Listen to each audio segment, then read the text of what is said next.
The ship moved through darkness like a small fish swimming in a very big ocean.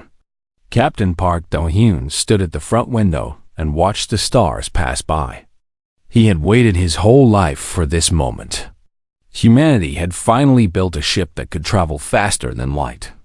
They were going to meet the aliens who lived among the stars.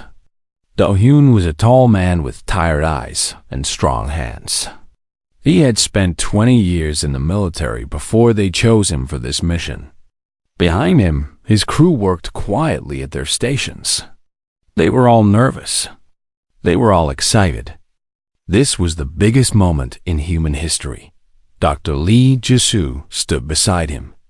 She was a scientist who studied alien life, even though humans had never met any aliens before. She had spent years reading signals from space, trying to understand the beings who sent them. Now she would finally see them face to face. "How much longer?" she asked. 2 hours, Do-hyun said. 2 hours until we reached the threshold. The threshold was a space station at the edge of known space. The aliens had told humanity to come there. They wanted to meet the new species that had learned to travel between stars. Specialist Han Mi-rae looked up from her communication panel. She was young, only 26 years old, but she was the best translator on Earth. She had learned 3 alien languages just from listening to their signals. "Captain," she said, "I am receiving a message from the station. They are welcoming us." Do-hyun nodded. He tried to feel happy, but something felt wrong. The message was polite, but it felt cold, like someone smiling without meaning it. The threshold appeared in the window 2 hours later. It was enormous, bigger than any city on Earth. Lights covered its surface like stars on the ground. Ships moved around it like insects around a lamp. Do-hyun counted at least 50 different designs. 50 different species, all living together in space. The Defiance, humanity's first interstellar ship, suddenly felt very small. They docked at a port on the station side. Do-hyun put on his formal uniform. Ji-soo checked her notes one more time. Mi-rae practiced the greeting phrases she had learned. The airlock opened, and they stepped onto the station. The aliens were waiting for them. Do-hyun had seen pictures, but pictures were not enough. The beings before him were strange and beautiful and terrifying. Some had too many eyes. Some had no eyes at all. Some floated in the air. Some walked on legs that bent the wrong way. They came in every color and every shape. A tall being stepped forward. It had silver skin and 4 arms. Its face had no mouth, but a voice came from somewhere inside its chest. "Welcome, humans," it said. "I am the speaker for the conclave. We have watched your species for a long time. We are interested in you." Do-hyun bowed his head slightly. "Thank you for receiving us. Humanity is honored to meet the conclave. We hope to learn from you and to share what we know."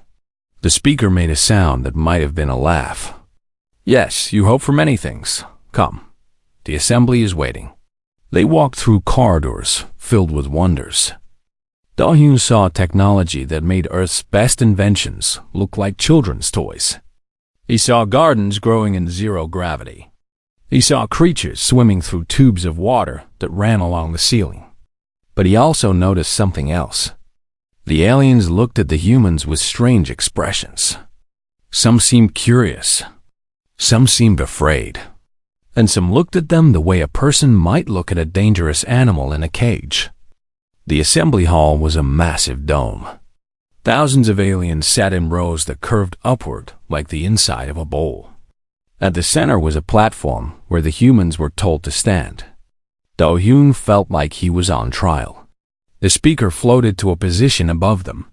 Its voice echoed through the hall. "Members of the conclave," it announced. "Before you stand the representatives of humanity. They have achieved faster than light travel and now seek to join the galactic community.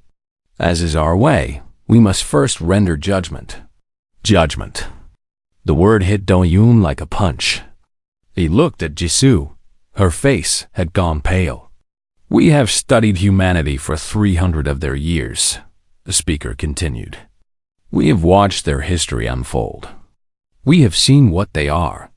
Images appeared in the air above the platform. Do-hyun recognized them immediately. His stomach turned cold. War. The images showed war after war. Soldiers killing soldiers.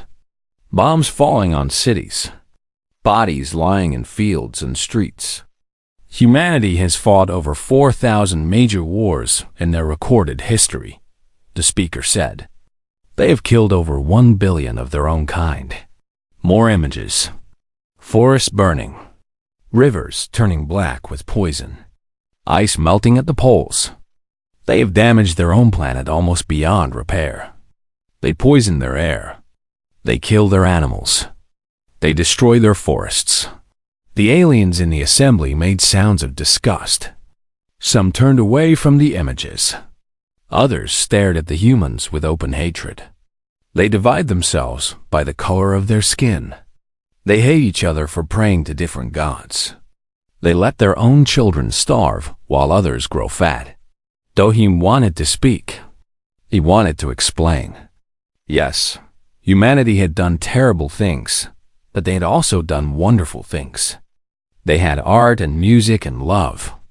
They had people who gave their lives to help strangers.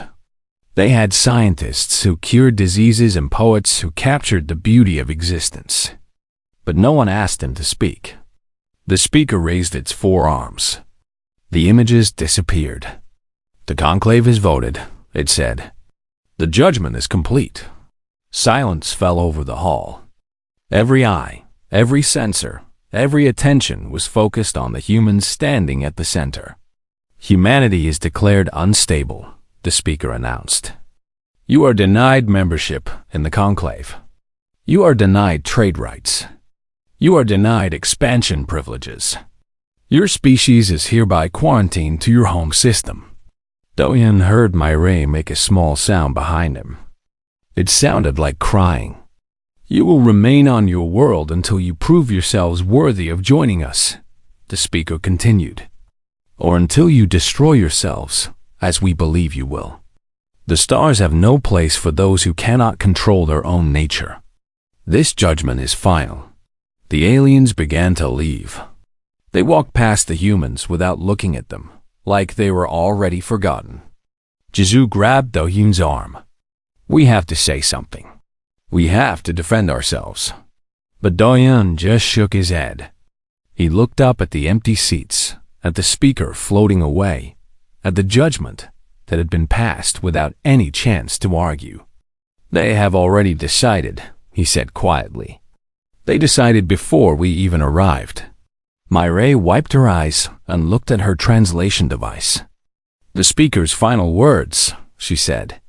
"I want to make sure I understood them correctly." "What did they say?" Jisoo asked. Maray's voice shook as she read. "You will remain on your world until you prove yourselves worthy, or until you fade into extinction. The stars have no place for those who cannot master themselves." The walk back to the Defiance was the longest in Do-hyun's life. The aliens they passed did not attack them or insult them. They simply ignored them. That was somehow worse. When the ship finally left the threshold and began the journey home, Do-hyun stood alone at the window. He watched the station grow smaller until it disappeared among the stars.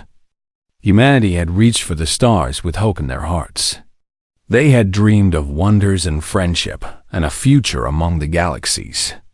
Instead, they found judgment. They found rejection. They found that the universe had looked at everything humanity was and everything humanity had done, and it had found them wanting. Do-hyun pressed his hand against the cold glass. "They are wrong about us," he whispered to the stars. "And someday we will prove it." But the stars did not answer. The stars never answered. The ship flew on through the darkness, carrying humanity's broken dreams back to the planet they were now forbidden to leave. 5 years passed on Earth. 5 years of shame and anger and quiet determination. Admiral Kim Yuna stood in the underground base and watched the workers build ships. The base was hidden deep beneath a mountain in Korea, far from any conclave sensors that might be watching from space. The conclave had forbidden humanity from building warships, but Yuna did not care what the conclave forbade. She was a small woman with gray hair and eyes like iron. She had commanded fleets during Earth's last Great War, before humanity united under one government. She knew what it meant to fight. She knew what it meant to lose. And she knew that humanity could not remain prisoners on their own world forever. "How many ships now?" she asked. Her assistant checked the tablet. 47 ready for combat. Another 30 in construction. Yuna nodded slowly. It was not enough to fight the conclave. The conclave had thousands of ships and technology far beyond anything Earth could build. But it was enough to defend. It was enough to show that humanity would not go quietly into extinction. In a laboratory on another continent, Dr. Lee Jisoo sat surrounded by screens and data. She had spent the last 5 years studying everything humanity knew about the conclave. She read their transmissions. She analyzed their history. She tried to understand the beings who had judged humanity so harshly. What she found troubled her deeply. The conclave had not fought a major war in over 4,000 years. When disputes arose between species, they talked. They negotiated. They compromised. Violence was seen as a failure of evolution, a sign that a species had not grown beyond its primitive instincts. To the conclave, war was a disease, and humanity was infected. Jisoo understood their logic, but she also saw its flaw. The conclave had become soft. Their ships were fast and elegant, designed to impress and intimidate. Their weapons were made for policing primitive worlds, not for fighting enemies who refused to surrender. They had forgotten that the universe was not always kind. They had forgotten that peace was not the natural state of existence. Peace was something you had to fight for, and keep fighting for, every single day. She wrote her findings in a report and sent it to Admiral Yuna. On the Defiance, now the flagship of humanity's secret fleet, Lieutenant Choi Sunwoo ran battle simulations. He was a young officer with a quick mind and a talent for tactics. Captain Park Do-hyun had promoted him after their return from the threshold. Sunwoo spent his days studying how the conclave fought, or rather, how they did not fight. Their combat doctrine was simple: show overwhelming force, demand surrender, and punish those who resisted. It worked against species who had never known war. It would not work against humanity. They have never faced an enemy that was not afraid to die, Sunwoo told Do-hyun one evening. They do not understand sacrifice. They do not understand desperation. Do-hyun looked at the simulation on the screen. It showed human ships attacking a conclave patrol. The human ships were slower and weaker, but they used tricks the conclave had never seen. Feint attacks, ambush, suicide runs. "You think we could beat them?" Do-hyun asked. Sunwoo shook his head.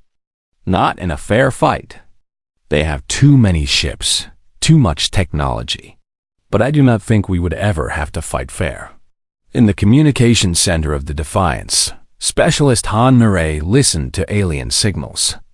She had become the best at intercepting and translating conclave transmissions. What she heard made her angry and sad at the same time. The conclave spoke of humanity with contempt. They called humans the violent children and the doomed species. They made jokes about how long it would take for humanity to destroy itself. Some even placed bets. But there were darker conversations too. Mireille intercepted a transmission between two conclave officials discussing humanity's quarantine. "They are breeding too fast," one said. "If we wait too long, they may become a threat. What do you suggest?" The other asked. "Perhaps we can introduce something to their ecosystem. A disease. A genetic modification in their food supply. Something that would reduce their numbers slowly. They would never know it was us. Marie's hand shook as she recorded the transmission. The conclave had judged humanity for killing its own kind, but they were discussing genocide as calmly as if they were planting a garden. She brought the recording to Daohyun. The captain listened in silence. When it was over, he sat very still for a long time. "Does anyone else know about this?" he asked. "Not yet," Maire said. "Should I report it to Admiral Yuna?" Daohyun nodded slowly. "Yes, she needs to know what we are dealing with. The conclave is not just our judge. They may be our executioner." Months passed. Maire intercepted more transmissions. The conclave debated humanity's fate like philosophers, arguing about abstract ideas. Some wanted to leave humanity alone. Some wanted to destroy them quickly. Some wanted to wait and see if humans would destroy themselves, saving the conclave the trouble. But then something changed. Maire was monitoring the usual channels when she noticed something strange. The conclave's normal chatter had stopped. Instead, every channel was filled with one word, repeated over and over in dozens of alien languages. "Emergency, emergency." She ran to find Daohyun. Dr. Lee Jisoo was the first to understand what was happening. She received a secret message from a conclave scientist named Elor. Jisoo had met Elor briefly at the threshold. The alien had been one of the few who looked at the humans with curiosity rather than disgust. Elor's message was short and desperate. "Something has come from the dark space beyond the galaxy's edge. We call them the Hollow. They do not talk. They do not negotiate. They only destroy. Our outer colonies are gone. Our fleets are broken. We do not know how to fight them. We do not know how to stop them." There was a pause in the recording. When Elor spoke again, the alien's voice was shaking. "We were wrong about you. We were wrong about what you are. We need help. We need your violence. We need your madness, please, before it is too late." Admiral Yuna called an emergency meeting of Earth's Council. The leaders of humanity gathered in a secure room to hear the news. When Jisoo finished explaining, the room exploded with arguments. "Let them burn," one leader said. "They condemned us. They planned to kill us. Why should we help them? Because if the Hollow finish with the conclave, they will come for us next," another argued. "This enemy does not care about judgment or politics. It only knows destruction. We do not have enough ships," a military commander pointed out. "Even if we wanted to help, what could we do?" The arguments continued for hours. Everyone had an opinion. Everyone had a reason to fight or a reason to hide. Finally, Captain Park Do-hyun stood up. The room fell silent. Everyone knew he had been there at the threshold. Everyone knew he had heard the conclave's judgment with his own ears. "They judged us by our worst moments," Do-hyun said quietly. "They looked at our wars and our cruelty and our failures, and they decided that was all we were. They did not see our courage. They did not see our compassion. They did not see the way we protect the people we love, even when it costs us everything." He looked around the room at the faces of humanity's leaders. Now they are dying. The enemy they face does not care if they are peaceful or wise. It only wants to destroy. And they have no idea how to stop it, because they forgot how to fight. Daeun's voice grew stronger. "We did not forget. We know what it means to struggle. We know what it means to fall and get back up. We know what it means to look at impossible odds and refuse to surrender." He stood tall, his tired eyes suddenly burning with purpose. "They judged us by our worst moments. Let us show them our best." The vote was not unanimous. Some still wanted revenge. Some still wanted to hide. But in the end, humanity made its choice. They would answer the call. They would fly into the darkness. They would teach the conclave what humanity truly was. Admiral Yuna began giving orders. Ships that had been hidden were brought into the light. Crews that had been training in secret were told the truth about their mission. The silence was over. The time for action had begun. And somewhere in the darkness between galaxies, the Hollow continued their advance, consuming everything in their path, unknowing and uncaring that a small species from an isolated world was about to enter the war. The Hollow came like a wave of shadows across the stars. No one knew where they came from. No one knew what they wanted. They appeared at the edge of the galaxy, where the light of stars faded into endless black, and they moved inward with terrible speed. The first conclave world to fall was called Cirith. It was a peaceful planet of artists and musicians. They had not known violence for 2,000 years. When the Hollow ships appeared in their sky, the people of Cirith tried to communicate. They sent messages of welcome. They offered friendship and trade. They asked what the strangers wanted. The Hollow did not answer. The Hollow never answered. The attack lasted less than 1 day. When it was over, Cirith was silent. No music, no art, no life. Just empty buildings and quiet streets and the cold wind blowing through a dead world. The news spread through the conclave like fire. More worlds fell. Korath, Vena, the outer colonies of the great trading routes. Each time, the pattern was the same. The Hollow arrived. The Hollow destroyed. The Hollow moved on. The Conclave sent their fleets to stop the advance. Their ships were beautiful and fast, built by species who had mastered science for thousands of years. Their weapons were precise and powerful. They were not enough. The Hollow ships were different from anything the Conclave had seen. They were black and twisted, like metal that had been melted and frozen in agony.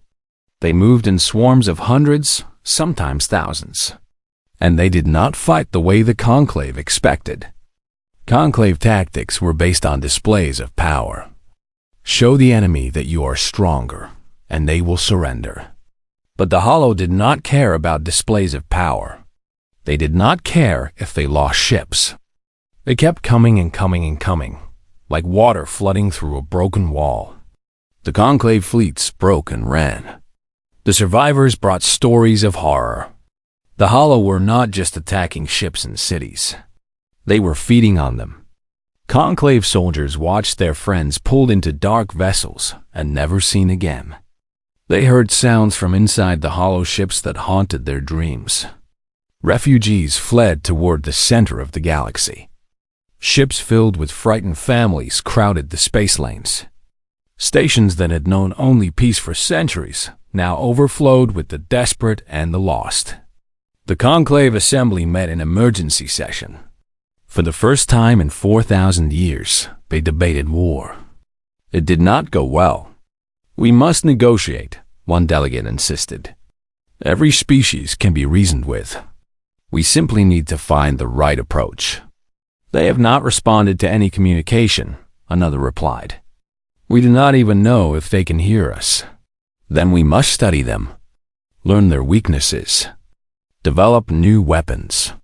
There is no time. By the time we develop new weapons, they will be at our doorstep." The speaker tried to maintain order, but the assembly had descended into chaos. Species that had worked together for millennia now blamed each other for the crisis. Old arguments surfaced. Old jealousies emerged. They had forgotten how to be afraid. Now fear was all they knew. On the Veeth homeworld, the scientist Elor watched the chaos with despair. The Veeth were one of the oldest species in the Conclave. They had helped build the alliance that brought peace to the galaxy. They had voted to quarantine humanity 5 years ago. Now Elor wondered if that had been the worst mistake in history. The Veeth had studied humanity more closely than any other Conclave species. They had been fascinated by these strange beings who seemed to contain both great darkness and great light. Elor had read human history, human literature, human philosophy, And Elor had seen something that the rest of the conclave missed. Humans knew how to survive. Not just survive comfortable times. Humans knew how to survive disaster. They had faced ice ages and plagues and wars that killed millions. Each time, they had been knocked down. Each time, they had gotten back up.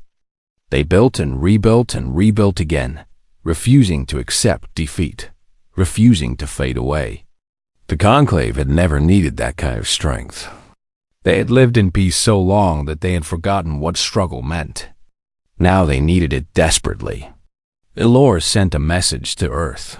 On the Defiance, Dr. Lee Jisoo received Elor's transmission. She read it 3 times to make sure she understood. The Hollow are not from outside the galaxy, she told Captain Do-Hyun. Elor sent me their research. The Hollow are something the conclave created. Do-Hyun frowned. What do you mean? Jisoo pulled up data on her screen. 10,000 years ago, there was a species called the Korath. They were aggressive, warlike. They refused to join the conclave peacefully. So the conclave decided they were too dangerous to exist. They destroyed them? They thought they did. The conclave sent a massive fleet to the Korath homeworld. They killed billions. They burned the planet until nothing could live there. Then they erased the Korath from history. No records. No monuments. Nothing. Jisoo's voice was heavy with the horror of what she was saying. But some survived. They fled into the dark space beyond the galaxy. For 10,000 years, they changed. They evolved. They became something new. Something hungry. Something that remembered what was done to them. She looked at Do-Hyun with haunted eyes. The Hollow are not invaders. They are revenge. Do-Hyun stood in silence for a long moment. The conclave had judged humanity for violence. But the conclave had committed genocide. They had tried to erase an entire species from existence. And now that species had returned to collect payment. Does the conclave know this? He asked. I think some of them suspect. But they do not want to admit it. They do not want to face what they did. Admiral Yuna received the information an hour later. She shared it with Earth Council, and the arguments began again. Now there was another reason to stay home. Let the conclave face the consequences of their own actions. Let them answer for their crimes. But Yuna saw something else in the data. Something that made her blood run cold. The Hollow were consuming everything in their path. Not just killing, consuming, adding the resources and technology of their victims to their own strength. With every world that fell, they grew stronger. With every fleet they destroyed, they gained more ships. At the rate they were growing, they would control the entire galaxy within 200 years. And then they would turn their attention to the small quarantine system where humanity waited. Earth could not hide from this enemy. No one could. Specialist Han Mireille intercepted a final message from the conclave assembly. The speaker's voice was tired and afraid. We are calling upon all species to contribute forces to the defense. We are also lifting the quarantine on the human system. We ask for their help. Mireille brought the message to Do-Hyun. They are begging, she said quietly. The ones who called us monsters and locked us away. They are begging for our help. Do-Hyun read the message. He thought about the assembly hall where humanity had been condemned. He thought about the aliens who had looked at them with contempt. He thought about the transmissions Mireille had intercepted, the ones discussing whether to poison humanity into extinction. Part of him wanted to say no. Part of him wanted to watch the conclave burn. But a larger part of him remembered his grandmother's words. She had survived terrible things during the wars of the last century. She had every reason to hate, but she had chosen differently. Hate is a fire, she used to say. It burns the one who holds it most of all. If you want to live, you have to learn to put it down. Do-hyun put down the message and looked at his crew. "Prepare the fleet," he said. "We are going to war." Lieutenant Choi Sun-woo smiled grimly. He had been waiting for this moment for 5 years. Dr. Lee Ji-soo began preparing her xenobiology equipment. They would need to understand the Hollow if they were going to defeat them. Specialist Han Mai-rae opened a channel to all human ships. And across the galaxy, the Hollow continued their advance, unaware that the species the Conclave had quarantined was about to enter the fight. Unaware that the violent children were coming to teach the galaxy a lesson in survival. The shadow had spread far, but even shadows cannot exist without light, and humanity was about to bring the fire. The human fleet jumped into Conclave space like a handful of stones thrown into an endless ocean. 47 ships. That was all humanity had. 47 ships against an enemy that had already destroyed thousands of Conclave vessels. When the Conclave commanders saw the human fleet on their sensors, they felt something between hope and pity. Captain Park Do-hyun stood on the bridge of the Defiance and looked at the battlefield ahead. The VIIth homeworld hung in space like a blue jewel, and around it swarmed the dark shapes of hollow ships. Hundreds of them. Maybe thousands. "Wow," Lieutenant Choi Sun-woo said calmly. "They certainly brought enough friends."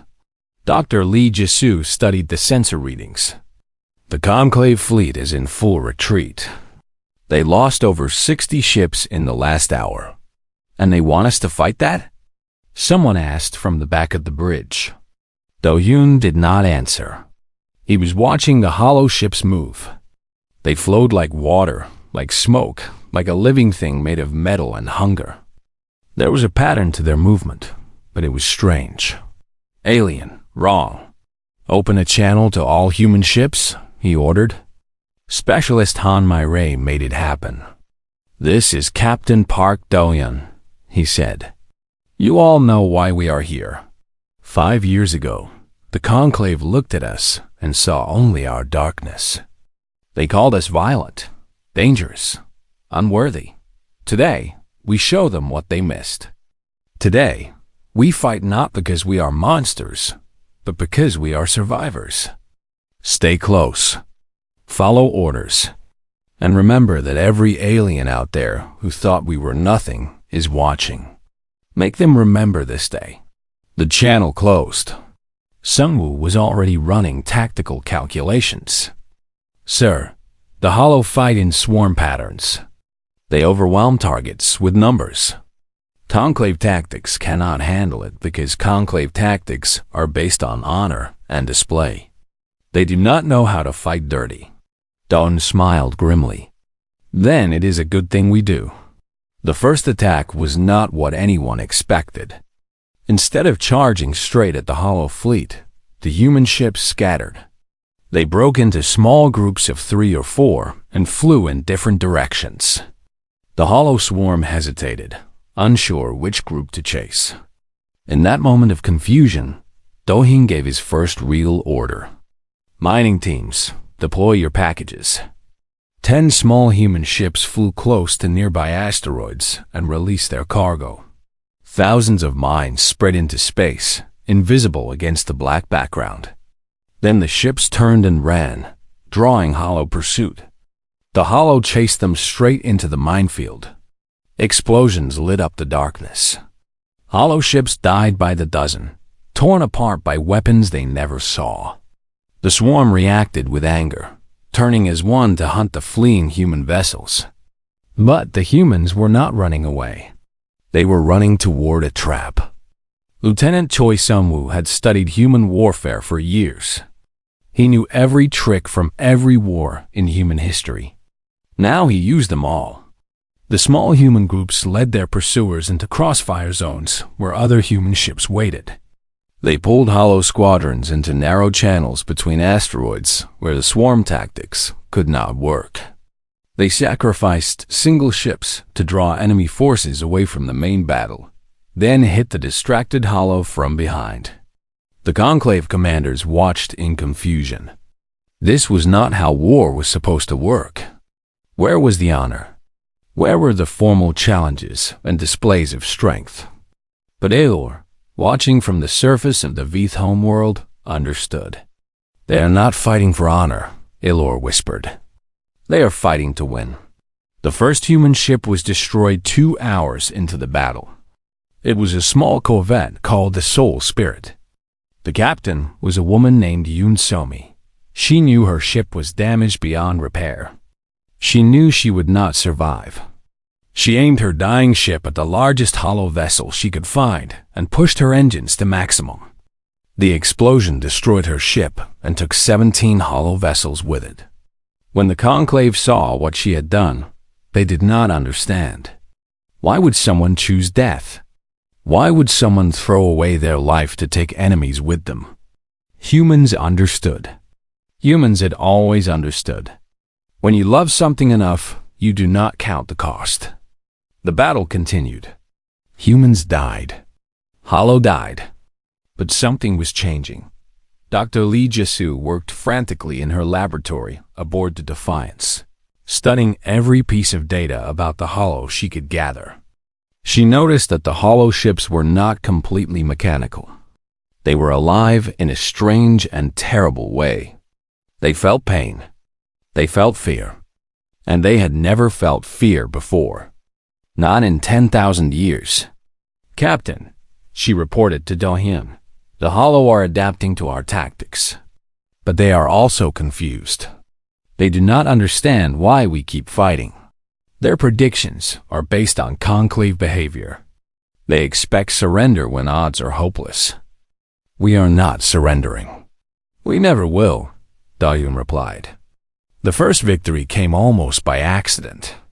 A swarm of hollow ships had cornered a human destroyer called the Byzant Star. The ship was badly damaged. Engines failing, weapons nearly empty. The Hollow closed in for the kill. But the Byzant Star was not alone. Hidden behind a dead moon, 3 other human ships had been waiting. When the Hollow committed to their attack, the hidden ships struck from behind. It was a trick as old as human warfare. Pretend to be weak when you are strong. Let the enemy think they have won. Then destroy them. The Hollow swarm broke apart.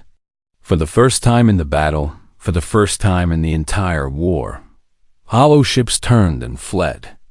Specialist Han Mi-rae recorded the moment and broadcast it across every Conclave channel. This is the human fleet, she announced. The Hollow can be beaten. They can be scared. They can run.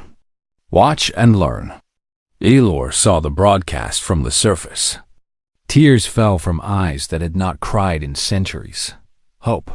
After so long, hope. Admiral Kim Yuna watched the battle from Earth, receiving reports hours after they happened due to the vast distances involved. When she heard about the Byzant Star, she allowed herself a small smile. She had sent 47 ships. She knew most of them would not come back. But that was what it meant to be human. You fought anyway. You hoped anyway. You loved anyway, even knowing that loss was coming. She began preparing the next wave of ships. As the hours passed, more human tactics appeared. Specialist Han Mi-rae worked to establish communication networks between human and Conclave forces. She taught alien commanders words they had no translation for. Ambush, feint, decoy, sacrifice play. Some Conclave captains refused to listen. They insisted on fighting with honor, and they died with honor, and the Hollow consumed their ships. Others learned. They watched the humans fight and they understood, finally, that survival sometimes mattered more than dignity. Lieutenant Choi Sun-woo led a combined strike force of human and Conclave ships against a Hollow command vessel. It was the first time the two species had fought together. The coordination was terrible. Communications failed constantly. Some Conclave ships refused to follow human orders. But enough of them did. Enough of them trusted. The Hollow command vessel died in fire, and when it did, the swarm around it went wild with confusion. For 10 precious minutes, the Hollow fought without direction, and in those minutes, the defenders killed hundreds of them. Dr. Lee Jisoo finally understood the Hollow. They were not evil in the way humans understood evil. They were broken. 10,000 years ago, the Conclave had tried to destroy them, and in surviving, they had lost everything that made them a species. Now they were just hunger and memory. Hunger for resources.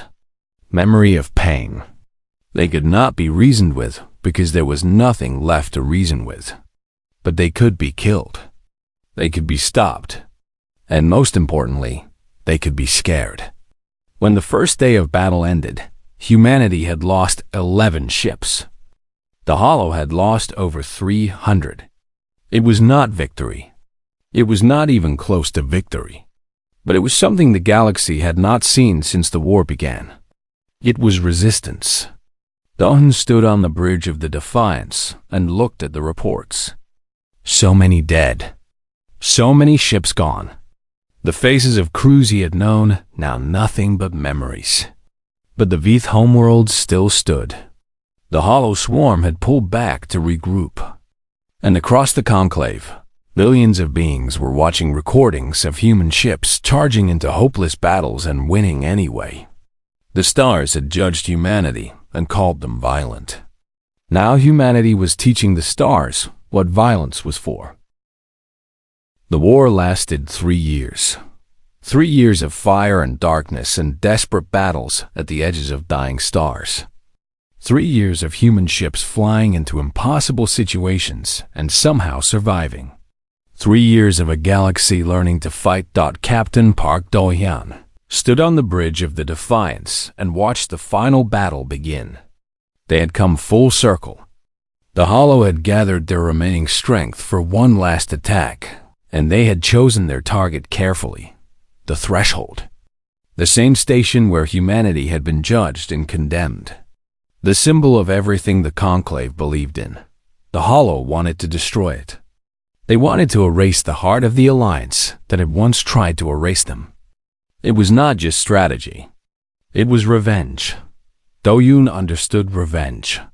He had felt it himself 5 years ago when the Conclave called humanity monsters and locked them away. He had wanted to watch the Conclave burn, but that was before. Before he had fought beside Conclave soldiers. Before he had watched them learn courage. Before he had seen them sacrifice themselves for people they barely knew, just as humans did. They were not so different in the end. They had just forgotten who they were.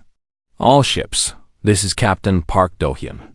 His voice echoed across a combined fleet of human and Conclave vessels. Thousands of ships from dozens of species, all fighting together. The enemy has gathered everything they have for this attack. They believe they can break us here. They believe that if they destroy the Threshold, we will lose hope and surrender. He paused, letting the words sink in. They are wrong. Hope is not a building. It is not a station or a symbol. Hope is a choice we make every day, to keep going when everything is dark. And today, we show them that nothing they do will ever make us stop. Today, we finish this. Lieutenant Choi Sung-woo coordinated the battle plan. 3 years of war had turned him from a talented officer into a legend. Conclave commanders studied his tactics like holy texts. Young officers from 100 species wanted to serve under him. He had never lost his calm.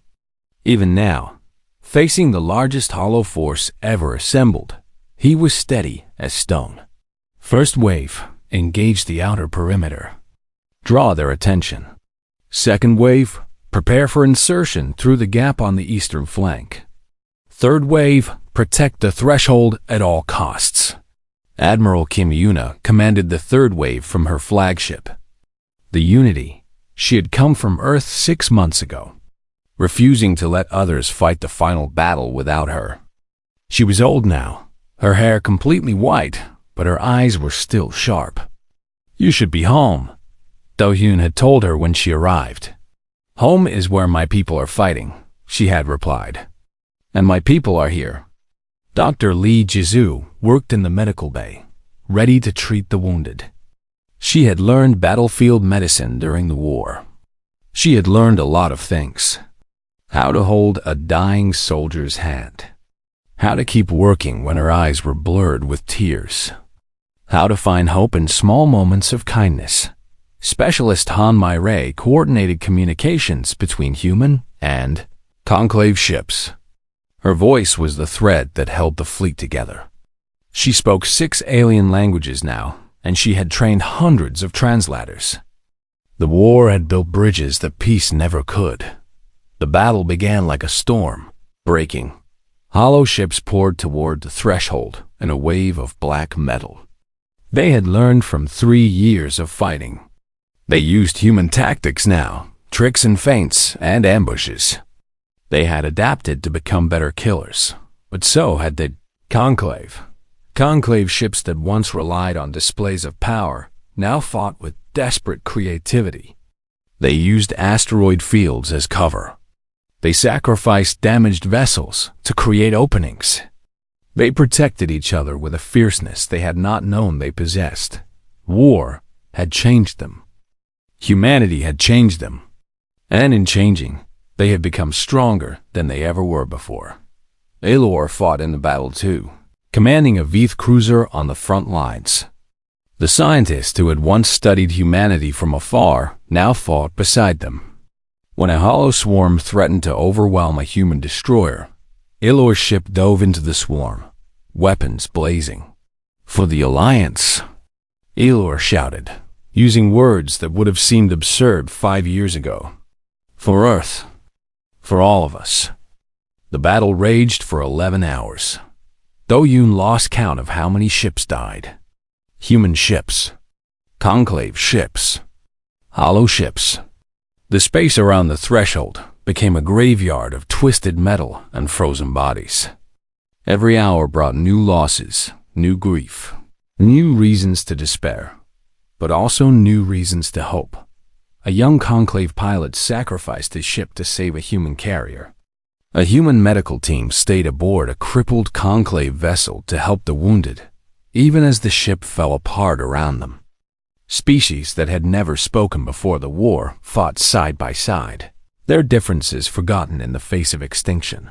This was what humanity had taught the galaxy.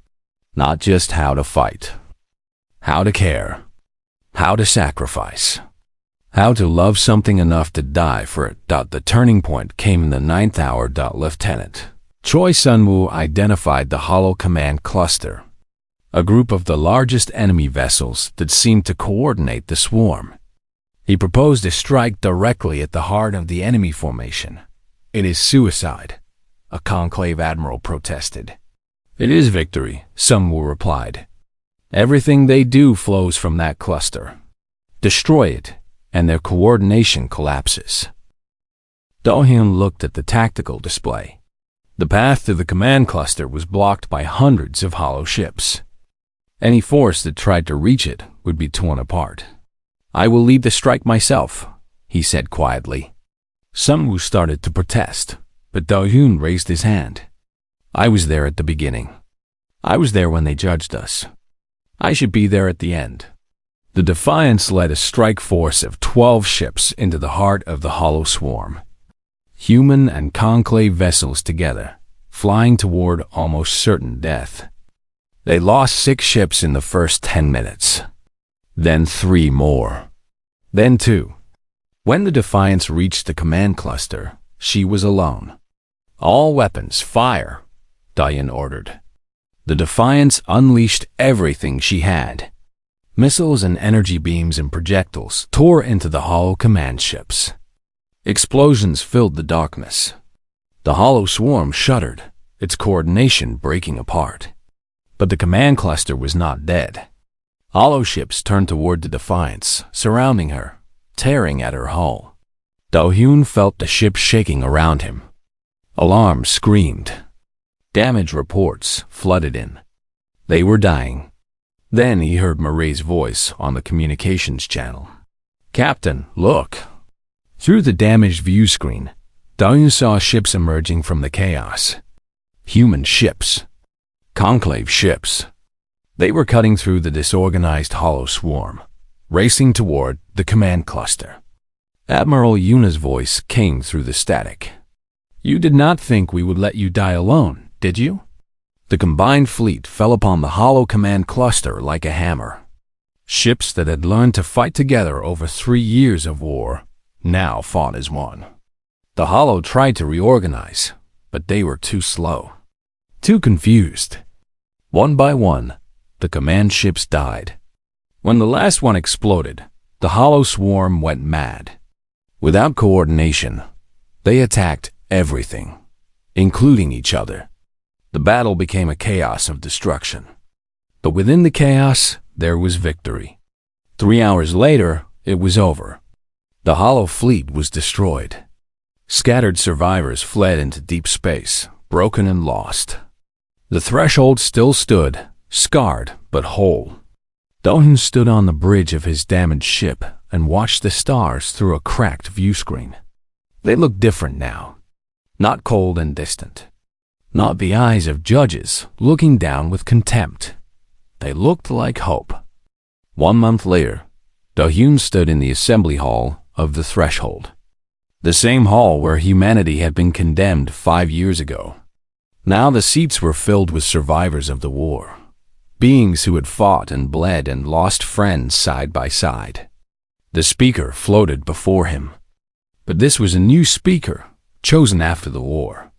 The old one had died defending a refugee convoy from hollow attack. "Captain Park Do-hyun," the speaker said, "you stand before the conclave once again. But this time, it is we who must answer to you." Do-hyun looked at the faces around him. He saw Allure, alive despite everything.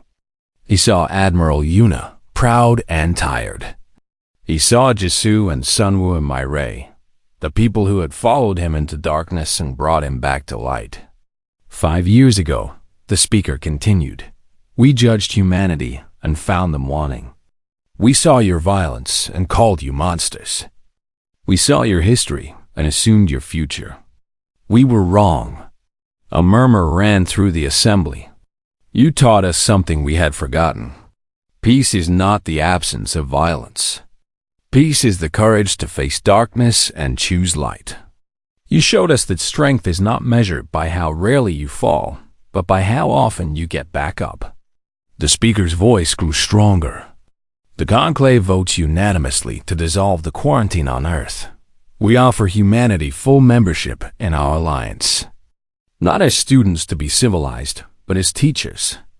Not as children to be corrected, but as partners to be honored. Do-hyun stepped forward to speak. His voice was quiet but steady. You asked us once if we could master ourselves. The answer is no. We will always struggle. We will always fail and hurt each other and make terrible mistakes. But we will also always get back up. That is what you missed when you judged us. You saw our darkness. You did not see our light. He looked at the beings who had once condemned his species. We do not want your apology. We want your friendship. We want to build something new together, something stronger than either of us could build alone. The stars are dark and cold and full of danger. None of us should face them alone. The vote was unanimous. Admiral Kim Yuna watched the ceremony from her seat, tears on her weathered face. Humanity had come so far. From quarantine to salvation. From judgment to redemption. Specialist Han Mi-rae translated the speaker's final words for the broadcast that would reach every world in the galaxy. The stars judged humanity and found them wanting. War revealed our judgment was blind. Welcome, children of Earth. You have earned your place among us. Not by becoming what we wished, but by remaining what you are. On Earth, billions of people looked up at the night sky. The same sky that had seemed like a prison 5 years ago now looked like a door, finally opening. Lieutenant Choi Sun-woo raised a glass on the bridge of the Defiance, toasting the crew that had survived. Dr. Lee Jisoo held Elore's hand. 2 beings from different worlds who had become friends in the fire of war. And Captain Park Do-hyun stood at the window of the assembly hall, looking at the stars. They had been judged and condemned. They had been ignored and threatened. They had faced an enemy that consumed worlds. And they had never stopped fighting. Never stopped hoping. Never stopped being human. The stars were theirs now. Not through conquest, but through courage. Not through perfection, but through persistence. Humanity, stubborn and scarred and unbroken, finally walked among the stars. And the dawn that broke across the galaxy, that day was brighter than any darkness that had come before.